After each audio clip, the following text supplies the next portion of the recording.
Kung may mga Bible po kayo, I encourage you na buksan po yung mga Bible natin sa Psalm 44. Book of Psalm chapter 44. At habang binubuksan niyo po yung Psalm 44, meron pong isang mama na ang pangalan niya ay Job. Si Job po siya ay isang tao na walang kapintasan. Siya po ay matuwid at siya ay may takot sa Diyos at siya ay lumalayo doon sa anumang gawa na may kalikuan. At si Job po ay meron siyang 7 anak na lalaki at 3 anak na babae. Siya po ay mayaman doon sa lugar na kanyang tinitirhan dahil siya ay merong 7,000 na sheep, 3,000 na camels, 5,000 na oxen, at 500 na donkey. So napakayaman po niya. So isang tao na matuwid, walang kapintasan, lahat ng mga virtue na binanggit natin kanina, ay sitin natin na what a blessed guy na meron yung tao na to. And one day po, isang araw, everything ay biglang nagbago yung kanyang sitwasyon. Isang araw po, bigla na lamang yung 10 anak niya, 7 lalaki at 3 babae, at lahat ng kanyang mga ari-arian ay nawala na parang bula, parang hangin lang, parang steam. Dahil namatay yung kanyang mga anak at ganun din yung kanyang mga ari-arian.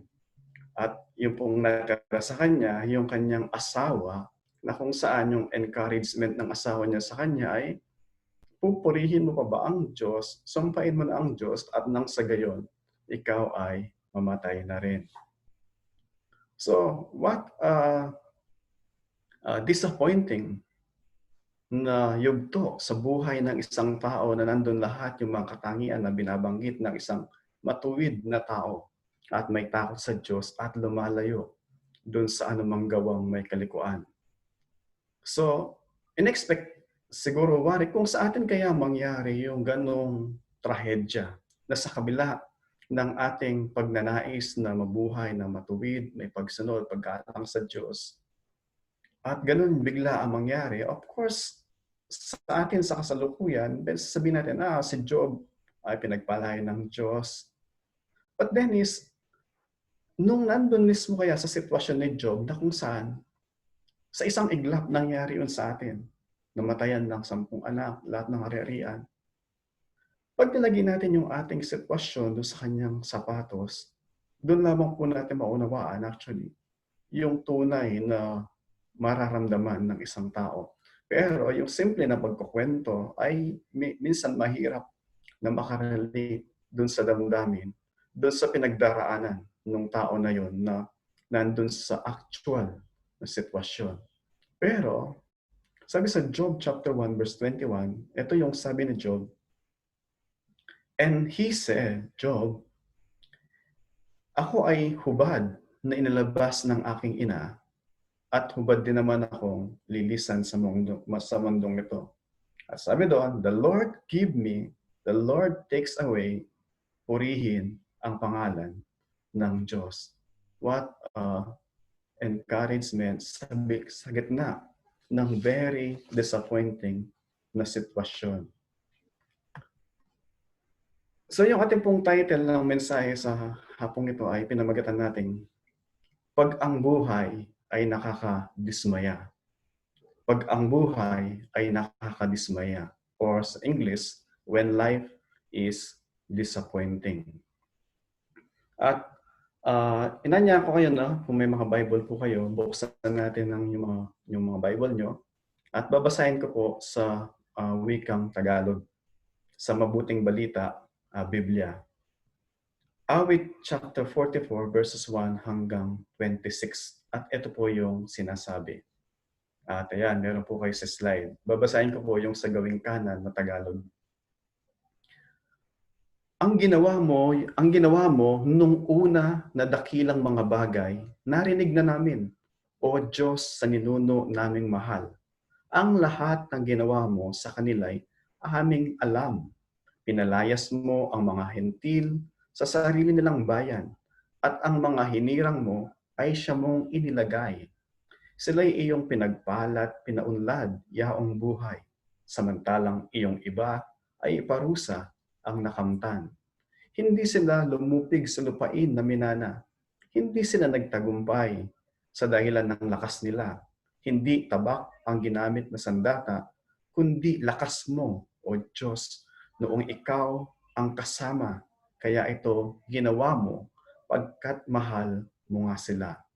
O Diyos, ikaw ang hari na nagbibigay ng tagumpay.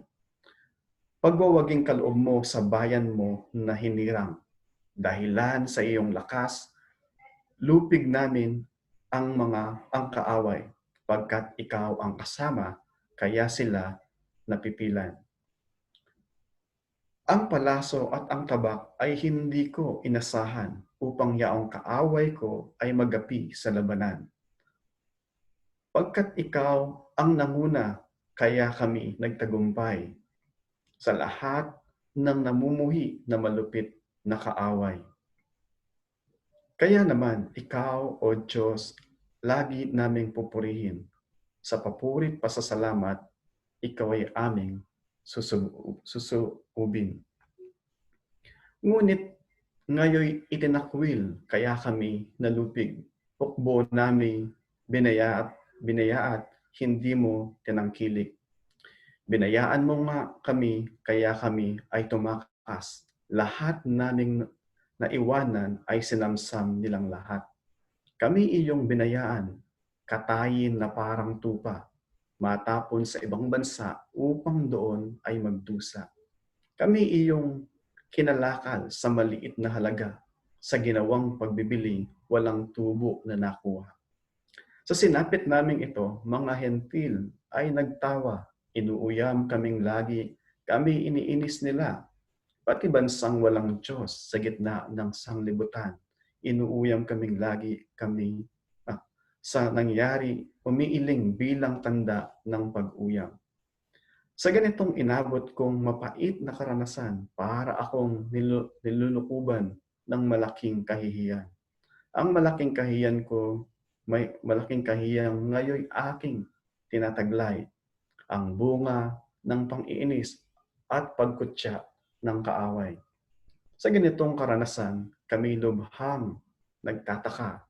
Ikaw na may nakaukit sa isip at alaala, at ang tipan mo sa amin sinusunod sa tuwina. Hindi namin sinuway yaong iyong mga batas. Hanggang ngayon tapat kami, hindi kami lumalabag.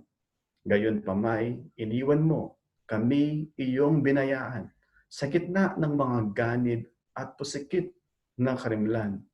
Kung ang pagsamba sa Diyos, kusa naming itinigil, at sa ibang mga Diyos doon kami dumalangin. Ito'y iyong mababatid, pagkat sa iyo'y walang lihim. Sa iyo'y ay walang lingid na isipan at damdamin. Ngunit ikaw ang dahilan, kaya laging pinapatay ang katulad namin, tupang dinadala sa patayan. Gumising ka sana, Yahweh. Sa pagkahimlay ay gumising. Bumangon ka. Kailan may huwag kaming itatakwil. Kami huwag mong pagkublian. Huwag magtago sa amin. Ang pangamba namin, hirap ay huwag mong lilimutin. Halos kami ay madurog pag bumagsak na sa lupa. Sa buntod ng alikabok ay lupig na nakabalagta. Bumangon ka at tumulong. Kami nga ay iligtas dahilan sa pag-ibig mong kailanmay di kukupas. Ito po yung buhay na salita ng Panginoon. Tayo po ay manalangin. Ama naming Diyos, tunay nga po o Diyos na sa aming mga sitwasyon sa kasalukuyan, perhaps meron po sa amin na may mga pinagdaraanan na mga pagsubok, mga kapighatian.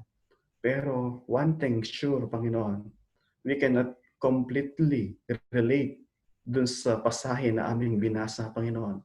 Because sa iyong kabutihan, Panginoon, sa sandaling ito, kami, Panginoon, ay patuloy pa rin na ini-enjoy bawat mga pagpapala, provision, at mga uh, lahat, Panginoon, ng mga pagpapala na ipinagkakalob mo sa amin. Panginoon, aming dalangin na sa aming pag-aaral dun sa bahagi na ito ng awit sa Kapitulo 44, Panginoon. Aming dalangin, Lord, na para sa edification ng iglesia and for our instruction. Help us, Lord, na maunawaan po namin ang mga pasahe po na ito, Panginoon. And help us na as we come to understand, Panginoon, yung mga pasahe po na ito, may it will bring glory to your glorious name, Panginoon, dun sa yung bunga, Panginoon, itutulot nyo na ikalalago ng aming pananampalataya sa sandaling ito. At even aming dalangin para sa kaligtasan, Panginoon, ng mga sinumang mga makakarinig ng iyong salita, Panginoon. Kasangkapanin mo po ang iyong salita sa pagligtas ng mga taong tinawag mo na manampalataya sa inyo, tumalikod sa kasalanan. Lord, salamat po. Maluwalhati po kayo sa aming gagawin sa dakilang pangalan ng aming Panginoong Sus. Amen. Amen. So, muli po, ang ating title is When Life is Disappointing. Pag ang buhay ay nakakadismaya. Pero po tayong tatlong R na points na paghahatiin natin. Yung hatiin natin sa verse 1 to 8, yun ang first R. At mamaya sabihin ko yung R, o sabihin ko na ngayon, yung unang R is rejoice, verse 1 to 8. And verse 9 to 22, remember. And verses 23 to 26, yung pangatlong R is rest. So, buuin ko po yung mga tatlong points. Number 1, yung verse 1 to 8, rejoice on God's faithfulness in the past. Rejoice on God's faithfulness in the past. At yung mula sa verse 9 hanggang 22, yung second point, remember God's Son for our present suffering. Remember God's Son for our present suffering. And yung pangatlong R, mula doon sa verse 23 hanggang 26, rest on God's sovereignty for the future. Rest on God's sovereignty for the future. Tingnan po natin yung ating pasahe.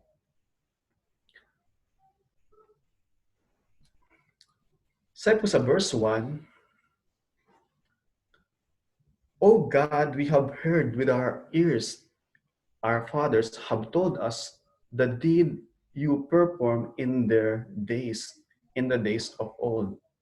Kung mapapansin niyo po, yung verse 1 hanggang verse 3 ay third person yung gamit o yung ibig sabihin impersonal.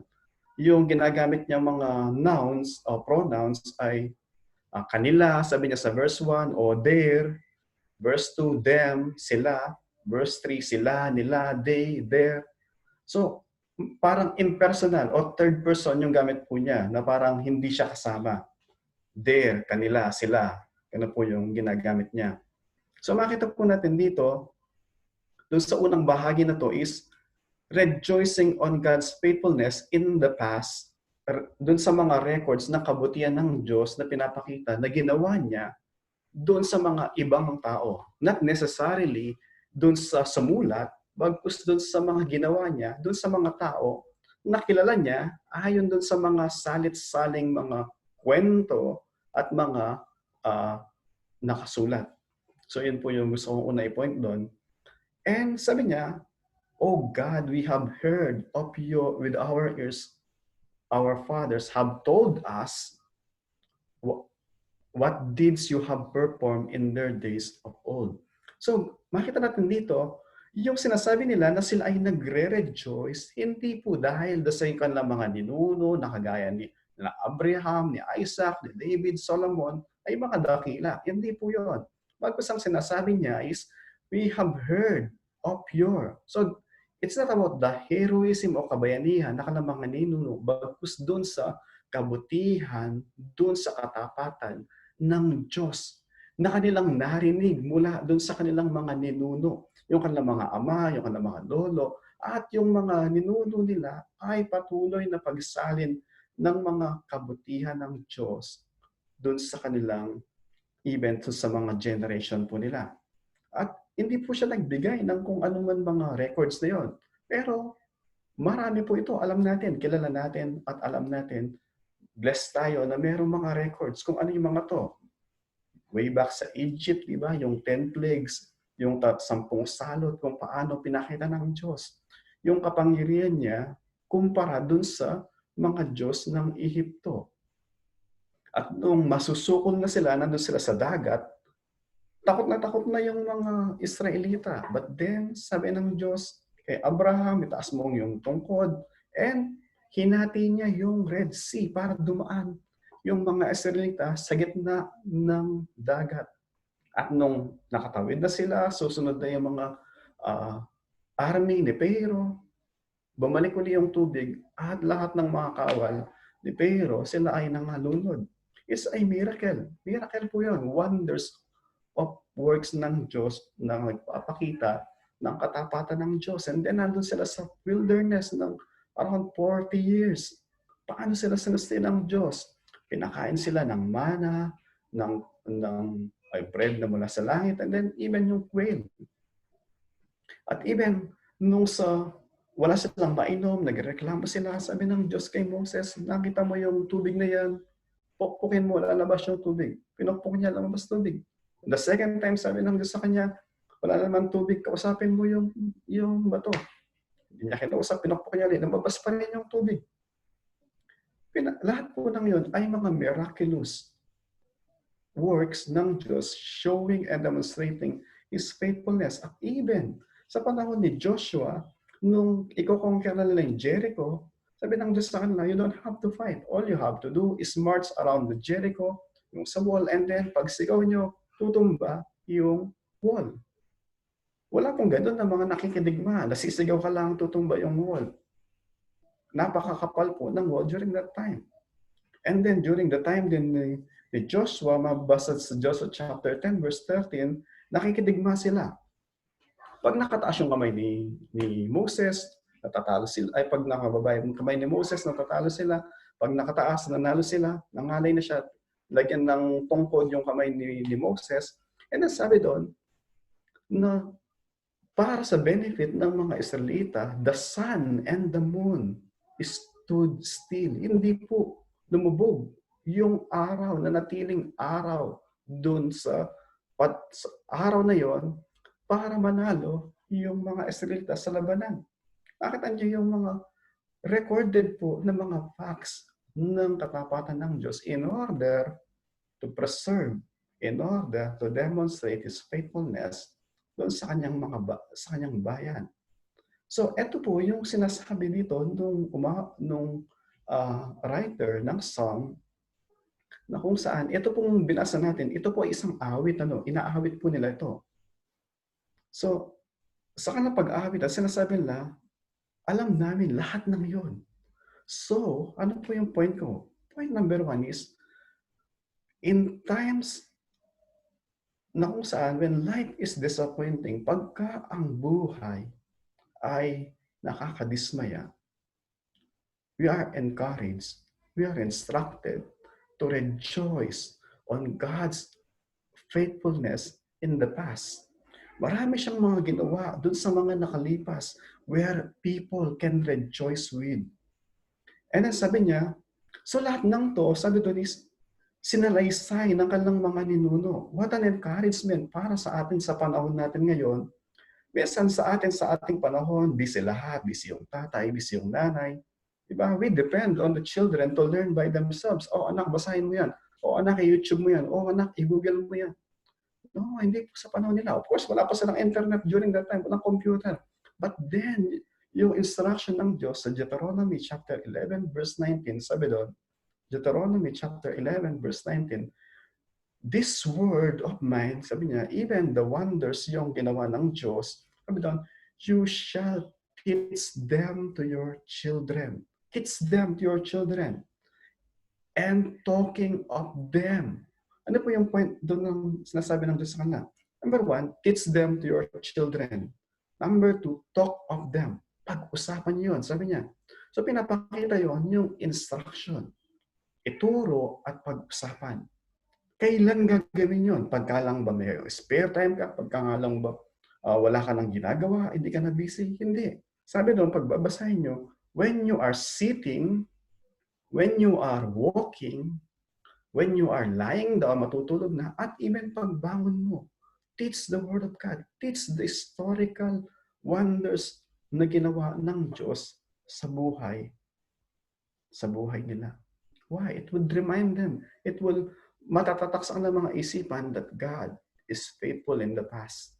And that would be a good reminder o paalala sa kanila to rejoice sa lahat ng sirkumstansya ng buhay. And then sabi po doon,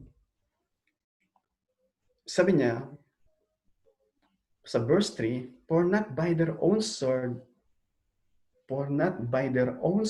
did they win the land. Ano po sinasabi dito? Hindi sila nagtagumpay sa anumang conquest, dun sa anumang labanan, dun sa anumang gera na kanilang mga pinagtagumpayan. That's because of their sword. Hindi dahil sa kanilang mga tabak, hindi dahil sa kanilang mga,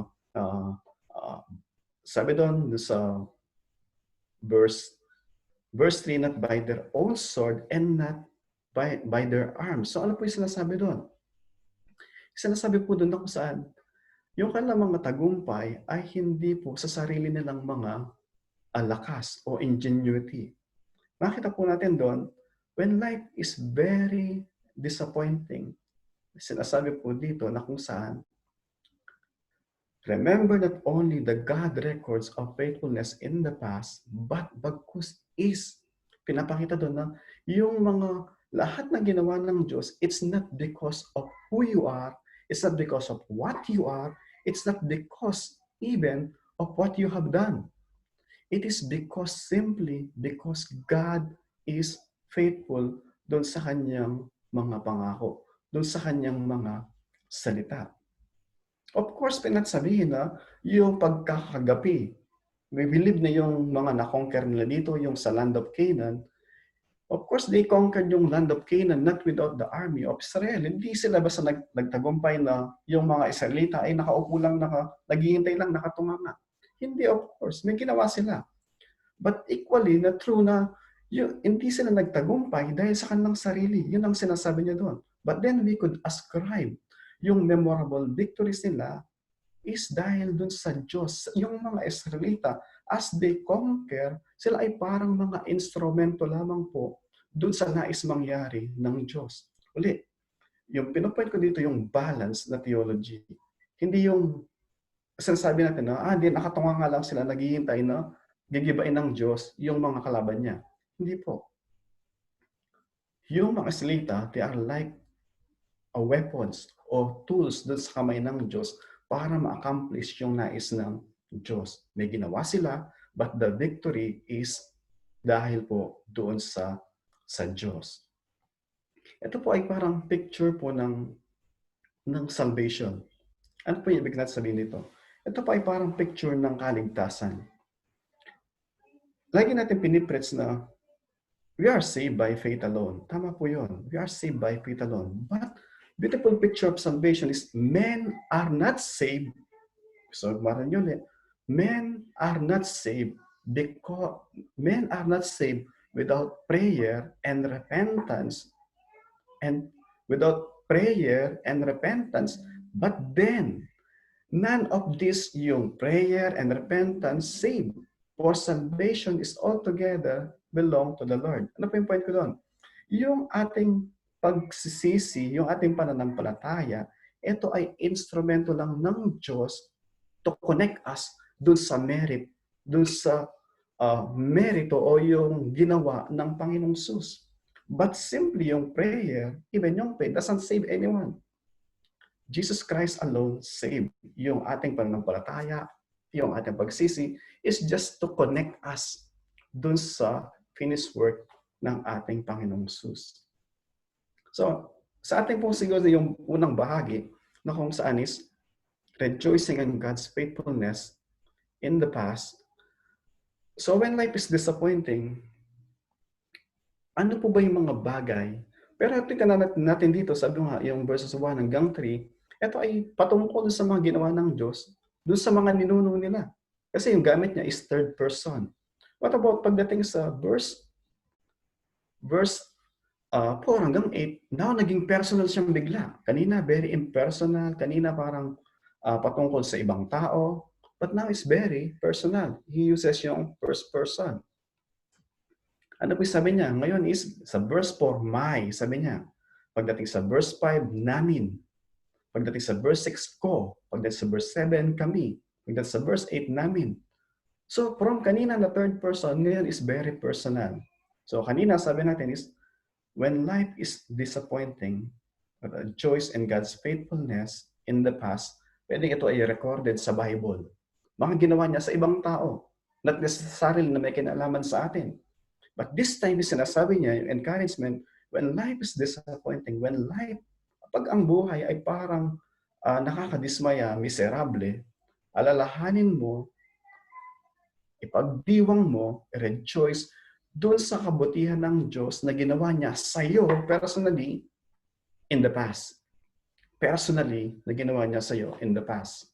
Ano po yung point na doon? Sabi niya is, so, yung shifting ng sabi nga from third person to first person is pwede ito yung sabihin, pwede itong encouragement natin. Sometimes, pagka yung buhay ay parang di natin maintindihan. Diba? And para bang nauubusan ka na ng rason para magpatuloy. Sometimes, dumating ang buhay na may pagkakataon na para bang, yun nga, wala ka nang, parang nauubusan na yung dahilan mo to go on. Sobrang bigat. Of course, minsan sa inyong kasalukuyan, pwedeng hindi kayo dumaranas ng ganong sitwasyon. But there will come a time, or maybe there have been na time sa buhay na parang nandun ka sa sitwasyon na yon. And sometimes, para bang, saan mo, is it worth na magpatuloy? Is it worth yung lahat ng to? And yung ikalawang bahagi na to, na verse 4 hanggang 8, ay sinasabi sa atin, yes, while we are encouraged to rejoice sa ginawa ng Diyos sa ibang tao, we are all the more then encouraged to look doon sa kabutihan ng Diyos sa atin personally. So sabi po dito, bigla, nandun yung sabi sa verse 6, for not in my bow do I trust. I trust, sabi niya, nor in my sword save me.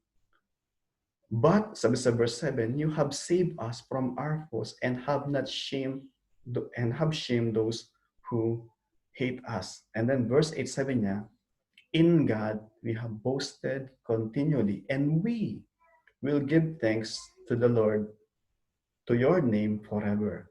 So, nandun yung rejoicing dun sa katapatan ng Diyos in the past. So, ito po yung bahagi na to, verse 4 hanggang verse 8, is pwede nating makita na ito yung confession ng every believer sa ating Panginoong Jesus. If you are a believer in the Lord Jesus Christ, I presume na ito yung confession natin, na kung saan is, we were saved, hindi dahil sa kagaya sinabi kanina, we were saved not because of our own strength, but we were saved by Christ alone. Ito po yung sinasabi dito. And pag ang buhay ay nakakadismaya, alalahanin natin, sinave po tayo ng Diyos. And that is a perpetual reason to praise God sa lahat po ng sirkumstansya ng buhay. Pag sabi natin ng perpetual, ito ay parang sufficient enough. Ito ay magpakailanman na dahilan para tayo magpuri sa kabila ng mga anumang mga pinagdaraanan po natin. And then makita natin sa dulo ng verse 8, meron po sa sinasabi na Selah. Yun po ay parang pause na o parang break. Bakit kaya mayroong parang break doon sa end ng verse 8? Kasi makita po natin, parang denotes na kanta po ito, di ba? So parang from highest to lowest key. Makita natin na parang tataas and then bigla siyang bababa. So bakit kaya? So tingnan po natin ito yung point number 2 natin. So yung point number 2 natin, sabi natin, remember God's Son on our present suffering. Nasaan yung God's Son dyan? Baka wala naman God's Son dyan, di ba? Di ba? Tingnan po natin mamaya kung saan natin makuha yung God's Son. So from rejoicing sa verse 1 hanggang verse 8, now is pupunta siya dun sa lamenting, mourning, grief, o parang pagdadalamhati, panaghoy, at pagtangis. So ito yung parang downward spiral. Para bang nasa taas ka and then biglang baba. So in contrast, para ba sinasabi niya kanina is look or remember, rejoice sa former faithfulness ng Diyos na ginawa sa atin. But this time is para ba sinasabi niya past glory of the nation's history with its present sadness and distress. Actually, ito pong bahagi na to ng verse 9 hanggang yung sa verse 9 hanggang sa verse 22, meron pong difficulty actually na i-locate. Kung ilalagay natin sa history, meron pong difficulty kung saan mo siya ilalagay dun sa history ng Israel. Bakit po? Bakit napakahirap niya ilagay dun sa history ng Israel? Kasi meron pong mga verses diyan, sabi doon na una, pag nilagay mo siya during the time ni David, wala pong dispersion. Hindi sila na-scattered around the nations. Kasi during that time, by God's grace, is yung kanilang pagsamba, though merong iilan na mga pasaway, but then nationally, as a whole, as a country, as a nation, they were faithful dun sa kay Yahweh. At hindi sila na-disperse. And then, yung sinasabi din sa, later on sa kung sasabihin natin na yun nga, pag sinabi mo naman na hindi time ni David, time ng Babylonian exile, yung Babylonian exile, yun po ay kaparusahan sa kanila ng Diyos dahil sa kanilang idolatry. Pero babasahin mo yung, later makita natin, there's so much sa pasahin na ito na sinasabi niya na is, yung kanyang panaghoy, we were faithful sa iyo, sabi niya, hindi kami sumamba doon sa ibang Diyos-Diyosan, and yet nangyayari ang mga bagay na to. So nandun yung kanyang confidence na yung lahat na nangyayari na kanilang mga pinagdaraanan, suffering, is not because of their unfaithfulness. So kaya, ang hirap niyang ilagay, saan ba siya? During the time of David, which is not possible, there's no dispersion, and there's no unfaithfulness or idolatry. But then, during the time ng exile doon sa Babylon, is yun ay kaparusahan sa kanila. Pero sinasabi ng psalmist sa Psalm chapter 44, no, we have been faithful to you. And sabi pa nga, inahamon niya ang Diyos na, you know the secret of the heart. You know all things. Alam mo kung unfaithful kami sa iyo. So nakita niyo yung point na yun, na so, napakahirap na i-locate siya saan nga ba talagang siyang time frame dun sa history ng Israel. Anyway, tuloy po natin. So sabi niya, so yung kanyang pagtanis, is sabi niya, binayaan mo kami, sabi sa verse 10. Binayaan mo nga kami at kami ay tumakas. Lahat naming naiwan ay sinamsam nilang lahat. Ano sinasabi doon? Yung sabi din is, the humiliating consciousness that the Lord has left them made them a cowards. Yung kanilang pagkakaalam na iniwan na sila ng Diyos, ay naging coward sila, naging duwag sila. Bakit? Alam nila na wala na ang Diyos sa kanila. And so, sabi nila is, victory belongs to the Lord. And if the Lord is not on their side, who can be with them to fight yung mga kalaban nila? So, yun po yung isa sa kanyang pagtangis. And then, sabi niya sa verse 12, pinagbili mo kami yung kinalakal sa maliit na halaga. At ginawang pagbili nila'y walang tubong nakuha. Ano po yung pinupoint niya doon? Our value is just a penny. Parang wala kaming silbi. Pinagbili mo kami doon sa halagang parang slave. We are worthless. Parang yun ang kanyang sinasabi. At ang sinapit namin sa mga hentil, kami ay, sabi niya sa verse 13, kami ay tinutuya. Sabi sa verse 13, you made us a taunt to our neighbor, the derision and scorn to those who are around us. And pagdating sa verse 14, sabi niya, and among the nations, we are a laughing stock among the peoples. Ano po yung pinupoint niya doon? Sabi niya, Whenever the people think o hear, marinig nila yung word na Israel, ito ay parang derision, ito ay parang katatawanan. Kami ay object ng katatawanan. Pag narinig nila yung itong bansa na to, bawat tao ay natatawa. Bakit? Kasi ito yung mga parang pinagkukutya kami at pinagtatawanan. So yun ang sinasabi ng writer ng Psalm chapter 44. Ano po yung point natin dito? Mahaba siya, pero then kung sasum up natin, condense natin siya, yung pinaka-point ng psalmist this sa bahagi na to, sa chapter 9, is sinasabi niya, poverty, yung kahirapan, yung distress, does not bring shame sa mga tao. Uli, yung poverty, o yung kahirapan, o yung distress, yung kapigatian, doesn't bring shame o kahiyan sa mga tao. But then, the Lord's absence takes from a person, a nation, or even a church, everything that makes or that exalt yung isang tao o institution. Uli po, yung pong kapigatian, yung kahirapan ng buhay na nag-i-cause ka, hindi po yun magbibigay ng less na pagkatao mo. But then, yung point ng writer ng psalm is, pero pag nawala, pag wala kang pera, wala kang makain, doesn't mean na morally bankrupt ka. Naget niyo po? Kung wala kang makain, wala kang pera, doesn't mean na morally bankrupt ka. Pero kung wala ang Diyos sa side mo, everything that exalts, everything that gives exaltation sa isang tao o value sa isang tao, ay bankrupt ka.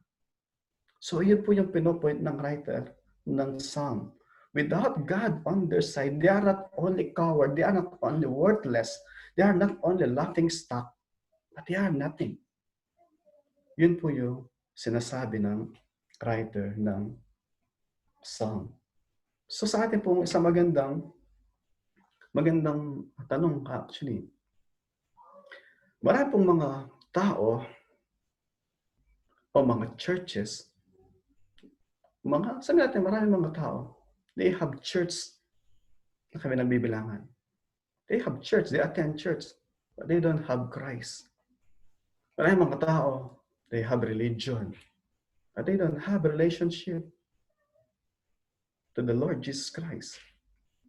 Marami po mga tao, they have songs. They sing songs of worship. Song of worship, but they don't worship. And even, marami pong mga tao, they have 2 ears. Pero sa dalawang tenga. But they do not hear. So isa pong encouragement sa atin na, praise God sa sandaling ito, nandito po tayo naririnig yung panaghoy na to ng writer ng Psalm na sinasabi niya, reminding us to remember, not only to remember God's Son in our suffering, but without the Son of God, without God in our side, we are nothing. Wala po tayo. Wala tayong value, wala tayong kabuluhan. We are nothing stuck. At tayo po ay parang walang kahulugan yung ating buhay. So yun po yung sinasabi ng psalmist dito sa pasahe na to. And then, doon sa second na part po, is nandito naman yung kanya sinasabi na, sabi niya, sa kabila ng lahat ng to, sabi niya, para bang nagkakawat siya ng ulo. Sabi niya na, hindi ko madalumat yung nangyayari sa akin.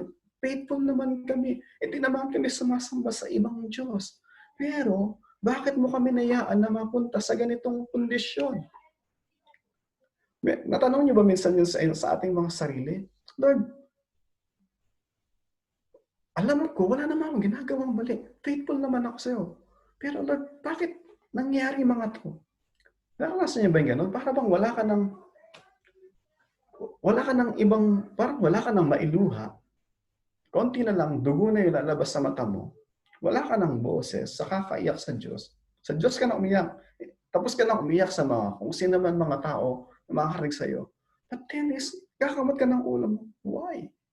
Di mo maintindihan. Bakit nangyayari ng mga to? Naalala ko nung pinapanood ko yung dati yung Facing the Giant. Sabi niya Lord, hindi siya magkaanak, tapos hindi siya manalo-nalo sa laban, para bang talunan. And sabi niya, you are my God. Kung ayaw mong bigyan ng anak, fine. Kung ayaw manalo dun sa mga laban namin, fine. Sabi niya, but ano ba yung gusto mo mangyari sa akin? Tell me. Sabi niya na, kung ito yung gusto mo sa akin, if you will be glorified ito, then at least tell me. Para bang, minsan nagtatanong tayo, Lord, is it glorifying sa iyong pangalan, yung sitwasyon ko? Sometimes, tinatanong po natin, and sometimes, oftentimes, legitimate yung mga tanong natin. Para bang balik tayo kay Job. Si Job, lahat ng mga nangyari, tinatanong niya ang Diyos, ang dami niyang tanong sa Diyos.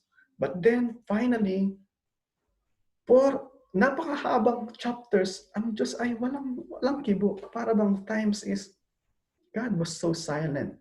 Para bang minsan nanalangin ka, o si Job nanalangin siya, pero yung langit nakasara. Para bang shut down yung signal sa langit. At ang Diyos, para bang doesn't seem na He care. And so, si Job, sabi niya,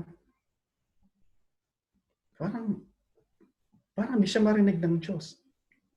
Until finally, God broke yung silence, nagsalita siya. Sabi ng Diyos sa kanya, let me ask you, nasaan ka nung ginawa ko yung bundok, yung dagat, pinom ko yung kalangitan? Nasaan ka? Pero never na sinabi ng Diyos, okay, sagutin natin yung mga tanong mo one by one. Hindi. Hindi nagpaliwanag ang Diyos kay Job kung bakit niya pinagdaraanan lahat ng mga yon. No explanation at all. Hindi lamang sinasabi ng Diyos sa atin na, I don't owe you explanation, but sometimes yun po yung reality. Because we are finite, God is infinite, hindi natin kayang arukin yung mind ng Diyos. And sometimes, we are simply encouraged that God is faithful not only in the past, doon sa mga ninuno natin, sa mga recorded sa Bible, but He is faithful sa atin. And even during our present suffering, He is reminding us, God is in control. And even, sabi nga, yung point number 2 natin is, sabi, makita natin later on is, sabi niya is, look, or remember, pagka nandun ka sa disappointing situation or condition, remember Jesus Christ for our present suffering. Tuloy po natin. So, sa verse 18, nandun yung confidence niya, yung psalmist na sinasabi niya, our heart has not turned back, nor have steps departed from your way. So, nandun yung kanyang confidence na, hindi, malinis yung aming mga puso. And then sabi niya, yet you have broken us in the place of jackals and covered us with the shadow of death. Yan po with the shadow of death, yung pwedeng paliwanag doon is parang immense darkness of despair and death covered up, parang confined doon sa hopelessness and helplessness. Na parang nandun yung depiction ng psalmist na yung sitwasyon namin, parang there's immense darkness. Nakarasa niya ba yung hindi lang brown out? Bagkus kumukulog, kumikidlat pa. Walang ilaw, kumukulog, kumikidlat. Siguro minsan pag dito ka, kumukulog, kumikidlat, parang natutuwa ka, wow, parang iba bago. Diba? Pero pagka yung time na parang bang, ito na ba yung katapusan ng mundo? Something na ganun. And then, total silence. So ito yung sinasabi na condition o parang nakikita ng sitwasyon ng writer ng Psalm chapter 44. And as sabi sa verse 20, if we have forgotten the name of our God or spread out our hands to a foreign God, yung spread out our hands to foreign God, ibig niya sabihin is sumamba. Yung nakataas yung kamay, ibig sabihin is worshiping other God. Sabi niya is, kung ginawa namin yun, alam mo, sabi niya, malalaman mo. Sabi sa verse 21, it would not Would not God discover this? Sabi niya, for He knows not only the heart, but the secret of the heart. So, ang hirap mo malaman, actually ako, ang hirap ko malaman kung ano nasa puso ng tao. Much more yung secret ng puso. Diba? Pero sinasabi ng psalmist is, confidently sinasabi niya, you know my heart, you know the secret of my heart. And I do not worship, I do not turn to any other God. You know that. Sabi niya, verse 22, yet for your sake, all day long we are regarded as sheep to be slaughtered. Hindi lamang nandun yung appeal niya to the omniscience ng Diyos, for He Himself, tinatawag niya mismo ang Diyos na pwede kang mag-testify doon sa courtroom that I am acquitted. Yun ang kanya sinasabi. But then is, sinasabi niya sa verse 22, we are on the contrary persecuted because of you. Nakita niyo yung ano doon, parang biglang black eye. Sabi niya, actually, sinasabi niya, sa totoo lang, yung aming mga dinaranas na paghihirap, mga pagdadalamhati, lahat ng to, hindi dahil sa mga kasalanan namin, kundi dahil sa iyo. Ikaw ang dahilan bakit kami pinapatay bilang mga tupa. We are slaughtered because of you. Sinasabi ng writer ng Psalm. We are persecuted. Not because of our sin, but because of our identification with you. Praise God na nabubuhay po tayo dito sa UAE as we can, by God's grace, exercise yung ating pagsamba freely. Marami pa mga bansa, gaya ng China, at iba pang mga bansa, no? Being a Christian ay meron pong high price na kapalit. Para nung time ni Nero, during the time po ni Nero, sabi ni Eusebius, si Eusebius po, doon sa kanyang ecclesiastical history, sabi niya, I admire, sabi niya, yung mga virtue, even ng mga kababaihan during the time ni Nero at during the time ng mga cruel na Roman Emperor.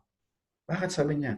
During the time na kung saan yung mga to proclaim yourself, to profess yourself as Christian, it's going against the time. Kasi that time is si Emperor, si Nero, siya yung, para sa kanila, he is God, he is Lord. And to worship Jesus Christ, na i-proclaim mo yon, it is going against dun sa reigning emperor. And sabi niya, it's because yung mga Christian that time, he admire yung virtue, kahit na mga kababaihan, ipapakain sila, ipapalapas sila sa leon.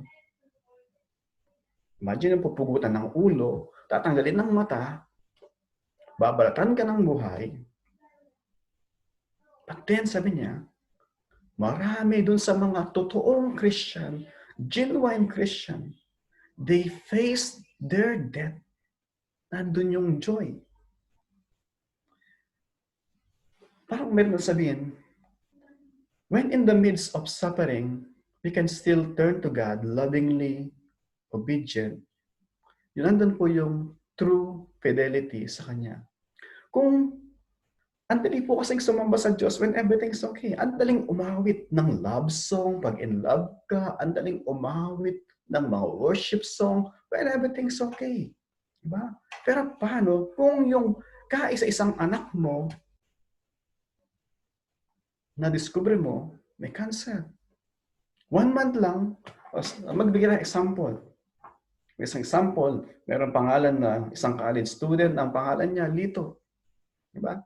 So si Lito is napakabait niyang anak, very loving, and then siya ay masipag mag-aral. Of course, minsan na ayaya ng barkada, napapainom, but then is, para sa kanya is, dahil sa mabait siya ang anak, mag-aaral mainam, so siya ay okay. Until one day, sa school, meron siyang kaklase na isang weirdo, out of nowhere, out of the blue, sabi nung kaklase niya na, kung mamamatay ka ngayon, sa tingin mo mapunta ka sa langit? Nagulat siya out of nowhere. Biglang tinanong siya na gano'n. So, napaka-weirdo talaga ang klase niya. Tapos sabi niya is, ah, ah, hindi naman ako pumapatay. Wala naman ako. I think yes, sabi niya. Until yung weirdo niyang klase, sabi niya, no, sabi niya. Very bold. On the spot, sabi niya, no. Then, binasa niya yung Romans 3:23, for all have sinned and fall short of the glory of God. Sabi niya, merong standard ng Diyos, hindi mo naabot yun.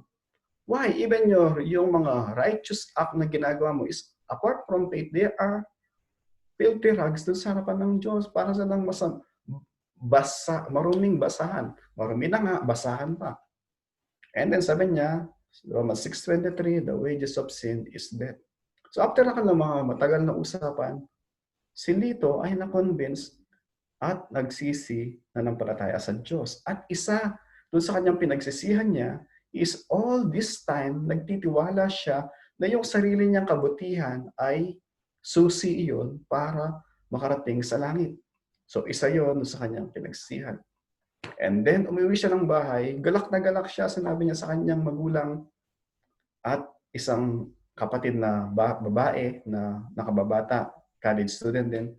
At lahat, masayang masaya sa kwento niya. Okay, after 2 months, ang version niya. So, sineshare niya si Jesus Christ. Sineshare niya sa lahat. Happily.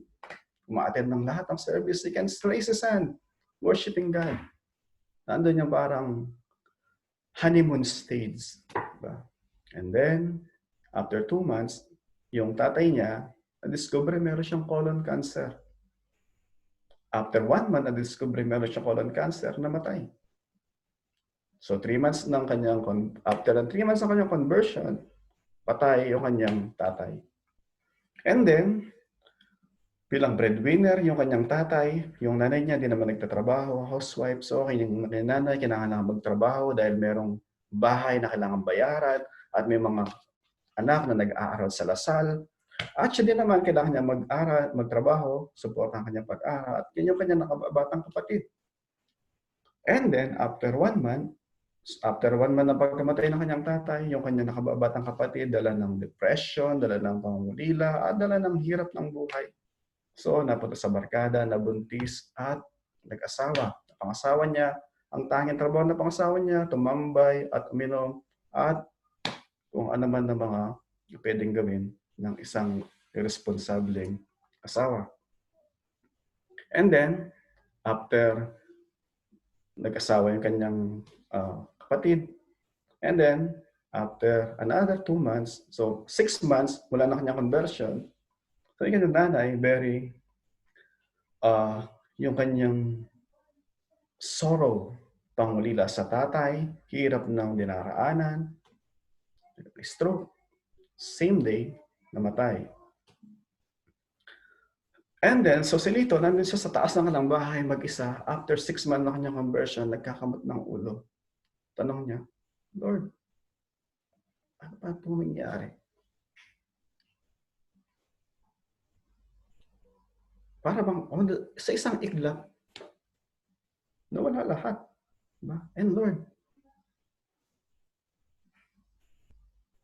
ano po nangyari? Sa atin, praise God, ang daling umawit, di ba? Ang daling umawit.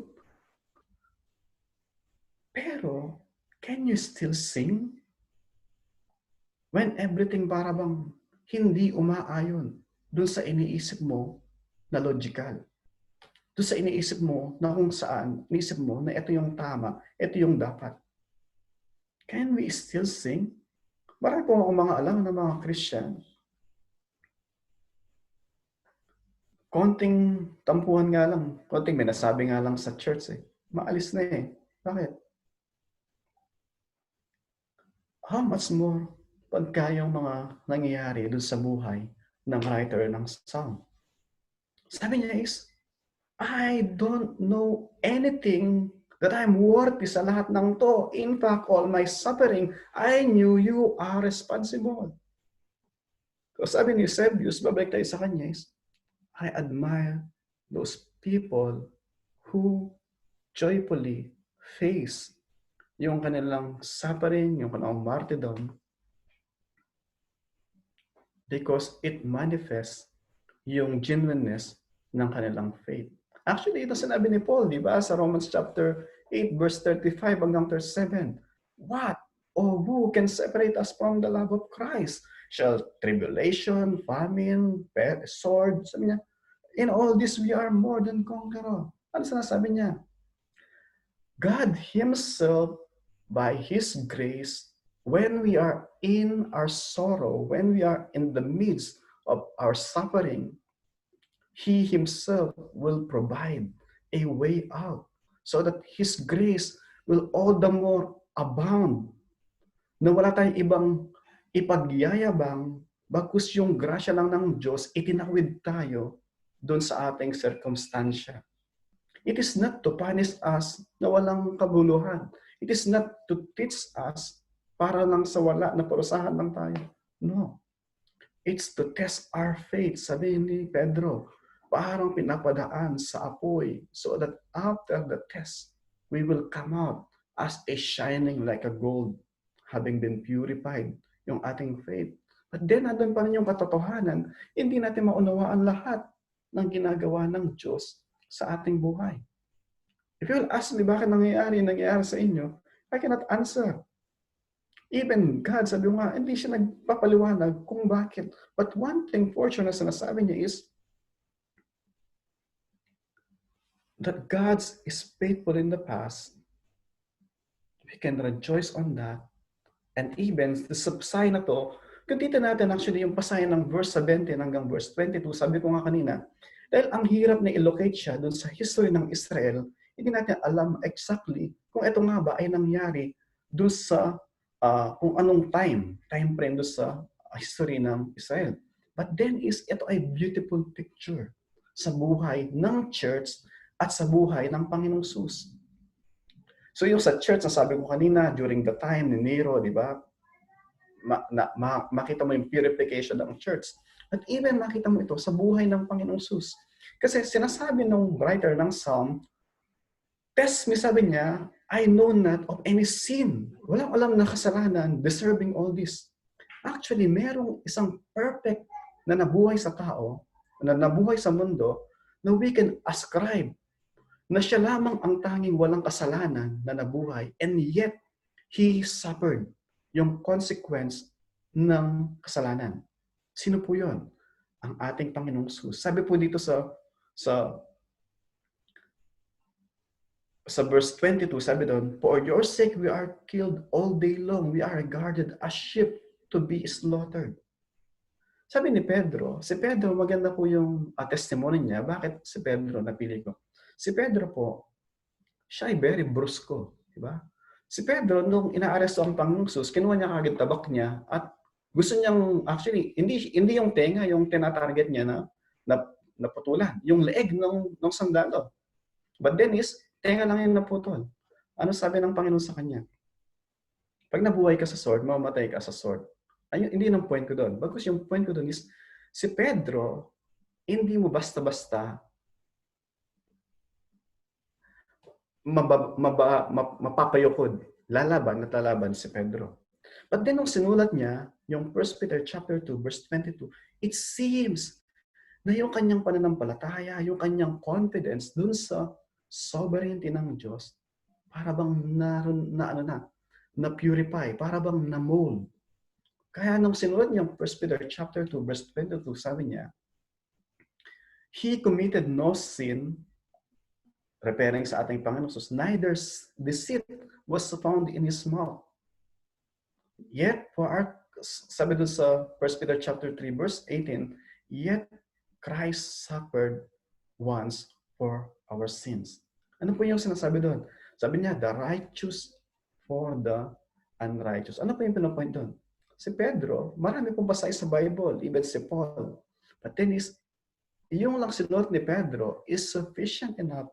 Sinasabi ito, Christ is the perfect example of a man, na isang tao na nabuhay, perfecto, walang kapintasan sa salita, sa gawa, sa isip. And yet, he suffered. Wala po sa atin pwedeng magsabi, honestly, confidently, na wala akong kasalanan. Lahat ng mga pinagdaraanan ko, hindi ko deserve. I don't believe na meron makakapagsabi sa atin ng ganun confidently na kung ano yung pinagdaraanan ko ngayon, hindi ko deserve, wala akong kasalanan, deserving all this. Actually, is huminga sa sandaling ito for 1 minute o 1 seconds, hindi po natin deserve. We deserve only condemnation from God. So ano po yung point ko dito sa number 2? Yes, acknowledge lahat ng mga pinagdaraanan natin, yung mga present na mga problems natin, mga pinagdaraanan. But then, as we acknowledge, kasi it is tama lang na i-acknowledge natin, i-recognize natin, may problema tayo sa kasalukuyan. Because knowing and recognizing, admitting na may problema tayo, then only we will run for solution dun sa kung sino makakatulong sa atin. But then we are also encouraged at the same time as we acknowledge, as we recognize that yes, indeed, we have troubles, we have problems, we have suffering sa kasalukuyan in order for us to run dun sa kung sino makakatulong sa atin. Yet at the same time, we are encouraged to remember God's Son in our present suffering. So that at the midst of our suffering, we look to Christ. Jesus Christ is perfect, He is sinless, He suffered. How much more yung mga suffering na pinagdaraanan ko? They are nothing compared dun sa sinapper ng Panginoong Jesus. And they are not worthy to be compared dun sa reward, dun sa next life na ipinagkaloob sa atin ng Diyos, which is assured, secured, dahil sa ating pananampalataya sa Panginoong Jesus. Our identification, our suffering, just giving us identification dun sa suffering ng ating Panginoong Jesus. We are suffering could be o can be dahil sa ating identification sa ating Panginoong Jesus. Not necessarily na nag-suffer ka because of a particular sin na ginawa mo to, ito yung consequence. O dahil sa nag-suffer ka ngayon, ito kasi may ginawa ka mali. Not necessarily na gano'n. And sabi nga, I cannot say for certain na mapaliwanag bakit tayo nagsasuffer. But thanks God, we can always go back to point number 1, rejoice on God's faithfulness to others and even to us. And point number 2, sabi nga, remember God's Son in the midst of our present suffering. And finally po, yung point number 3, na masumpungan sa verses 23 to 26. When life is disappointing, pag ang buhay ay nakakadismaya, rest on God's faithfulness for the future. Rest on God's faithfulness for the future. Sabi po niya sa pagdating sa verse 23, awake! Exclamation point. Awake! Why are you sleeping, O Lord? Rouse yourself. Do not reject us forever. Gumising ka na sana, Yahweh. Pagkakahimlay ay bumangon ka kailanman. Huwag kaming itatakwil. Kaya mo natin sabihin yun sa Diyos. Diba? But then ito yung sinasabi ng psalmist na sinasabi niya na, I wish, I pray. O parang nandun yung pag-iyak mo na wala ka nang mailuha. And then sinasabi lang is, can you please help me on this? Can you please rescue me dun sa sitwasyon ko? Parang wala siya maisip na theory na bakit siya nagsasuffer. But then yes, okay, that's all finished. Hindi ko maintindihan lahat. Hindi ko man maunawaan lahat ng mga nangyayari. But then, please, help me, rescue me. Hindi ko na kailangan maunawaan lahat. But then, one thing, all I need is not to understand kung ano nangyayari, but come to my aid. Please help me. Verse 24, sabi niya, why do you hide your face? Why do you forget our affliction and oppression? Makita mo natin yung pag-sync niya doon sa kanyang emotion. But then, nandun yung confidence niya, nandun yung pagtitiwala niya doon sa kanyang future, doon sa sovereignty ng Diyos. So he's resting on God's sovereignty for the future. And pag sabi niya, doon sa verse 25, for our soul is bowed down to the dust, our belly clings to the ground. Para bang yung point niya is misery. Misery. Para bang hindi lamang yung hirap. Pagkus yung para bang lubmok ka na. Sabi niya, for our soul is bowed down to the dust. Hindi to the ground. Pagkus to the dust. Nandun yung parang miserable na. Very miserable. Hindi siya hopeless. Bagkus is, para bang yung sa sitwasyon niya, sabi niya is, hindi ko na kaya. Yun yung parang point doon. I give up. I surrender. With my own strength, I can no longer continue. Ulit. With my own strength, I can no longer continue. With my own strength, hindi ko na kaya ito. I give up. I surrender. Come to my rescue. Pag sa verse 26, sabi niya, rise up, come to our help, redeem us for the sake of your steadfast love. Bumangon ka, tumulong, kami ngayon ay iligtas.